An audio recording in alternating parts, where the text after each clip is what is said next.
भगवान श्री कृष्ण के जीवन से सीखे सफल होने के 5 मंत्र। गीता में जीवन के सार का वर्णन बहुत ही विस्तार से किया है। गीता को भगवान श्री कृष्ण का ही एक स्वरूप माना गया है। गीता में मनुष्य के जीवन को सफल बनाने के लिए की मंत्रों का वर्णन किया गया है। जीवन में सफलता प्राप्त करने के लिए भगवान श्री कृष्ण के जीवन से जुड़ी तमाम बातों का अध्ययन करके सीखा जा सकता है। आइए जानते हैं भगवान कृष्ण के जीवन से जुड़ी कुछ अहम बातें। पहला मंत्र, शांत स्वभाव रखकर काम करना। वैसे तो भगवान श्री कृष्ण बचपन में बहुत नटखट स्वभाव के थे। विपरीत परिस्थितियां आने पर उनका स्वभाव हमेशा शांत रहता था। कृष्ण जी भगवान विष्णु के अवतार थे और वे यह बात जानते भी थे कि कंस मामा उन्हें बार बार मारना चाहते थे, फिर भी वे शांत रहते थे और समय आने पर कंस के हर प्रहार का मुंह तोड़ दिया।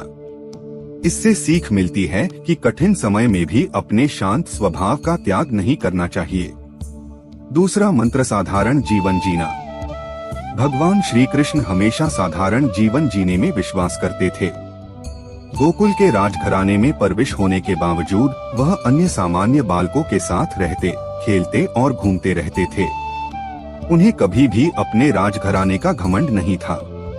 तीसरा मंत्र, कभी हार न मानना। कभी भी उनका मन बुरा समय आने पर घबराता नहीं था। वह विपरीत परिस्थितियों का डटकर मुकाबला करते थे। उनका मानना था बुरे समय में विवेक पूर्वक काम करना चाहिए। भगवान श्री कृष्ण ने कभी भी हार न मनाने का संदेश दिया था। अंत का प्रयास करते रहना चाहिए, भले ही परिणाम हमारे पक्ष में क्यों न हो। चौथा मंत्र, दोस्ती निभाना। कृष्ण और सुदामा की दोस्ती को कौन नहीं जानता। यह दोस्ती महज दोनों के प्रेम के कारण नहीं, बल्कि एक दूसरे के प्रति आदर के कारण भी प्रसिद्ध है। किंतु आज के जमाने में दोस्ती के असली मायने कोई नहीं जानता। श्री कृष्ण ने हमेशा अपने मित्र सुदामा और अर्जुन का साथ दिया था। पांचवा मंत्र, माता पिता का हमेशा आदर करना। श्री कृष्ण को जन्म देवकी ने दिया था, लेकिन उनका पालन पोषण यशोदा और राजा नंद ने गोकुल में किया, यह जानते हुए कि उनके अपने माता पिता उनसे दूर हैं। श्री कृष्ण ने उन्हें दिल से प्रेम किया। उनका आदर और सम्मान करने में कोई कसर न छोड़ी। दोस्तों, कैसी लगी ये कहानी हमें कमेंट करके जरूर बताएं।